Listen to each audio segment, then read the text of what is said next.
minutu pakambuzu ndochingoda kuramba ndichipupura kunaka kwaMwari, zvishamiso zvaMwari, nokuti Mwari zvishamiso vanazvo. Manje hapana 2 weeks ndakatogara nemuzukuru wangu tiri mudaini, ndakatoti kuti tibika aiwa titenge machipsi tidye. Saka takatogara tiona TV tiri mudaini. Ina ndakubvunza kuti chakaitika. Muzukuru ane zvaakaona, ndakatoona pasi ranga nhasi handizvizivi. Zvadaro akabva afonera baba wake akati mhanyai muone zvaakuita gogo. Mudiki ane 11 years. Mhanyai muone zvaakuita gogo. Ndobva baba wake vangomhanyawo vatoita zvokutora kaindrive. Ndobva vauya vakasvika vakaona kuti situation inenge isina kumira mushe.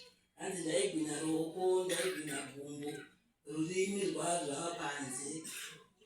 Zvokuti ndakatorerwa ambulance, ndakaenda ndiri muambulance pa 24 hours.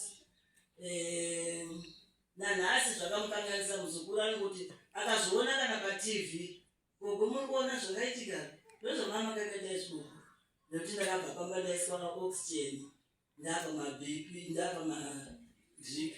Saka anongoramba achizvitaura. Chinhu chavaakuziva vana vangu ndechekuti ndikarwara, chinhu chekutanga vanofona ndoenda kuchipatara, sa vanenge vafona kuna baba madhodho, ndovanozivana netimu dzavo ikoko, ndovanotanga vataurira kuti ndozvaitika, nekuti ndakuziva kuti munhu kadai ari pamishina anofa, asi shoko ndorinoporesa. Mishonga chaichai haiporese, maoparesheni haaporese, chinoporesa ndiMwari, shoko rako. Ndochinhu chihombe chandakaziva hama dzangu mukati meupenyu, nekuti dai vari muzvipatara vasingafe dai kuti mishonga yaiporesa. Asi tarisai muri kunzwa shosho ndanga ndisingafambe, ndakanga ndisingafambe. Izvo ndanangotatsikai kuti ndinorwadziwa nezvitsitsino zvokuti ndotadza kutsika pasi, asi ndotongoziva kuti ndikanzwa zvadaro ndotitora kuti kana torai mvura ndinoramba ndichiwedzere kwabhishop andigari ndisina.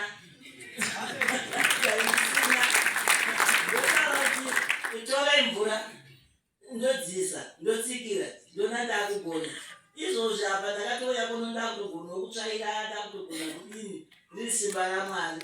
Saka ndinotenda zvapupu. Vana vanongoti munofamba seiko hechichi, torai stiki. Ndikati aiwa mwana wangu hausava kubva nditore stiki dai, ndichiri kugona kuzvifambira. Ndikaitora stiki ndinoikanganwa ikatoshaya basa. Saka bheta ndidini ndirambe ndichifamba sekuti mwana wangu aizondifamba. Saka ndikada kuzvipupura chaizvoka hazvipere.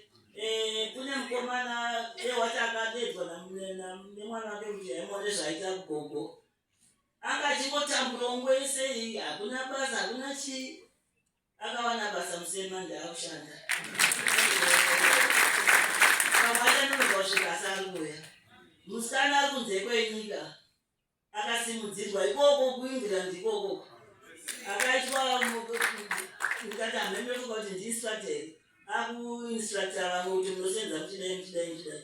Saka wedu ndikati Mwari havandidezi, vanondida, vanondiziva. Saka ndinoramba ndichitenda. Ngatibatanei, ngatidananei, ngativakudzei Jehovha variko ava. Vakuru vedu ava sivo vane basa, nokuti dai vasingazive Mwari havaimbotinamatirira tichipona. Saka tinoramba tichitenda kuti Mwari ngaavave navo, ngaavasimudzire. Tisimudzirwa sikana. Ndodaro mukupupura kwangu.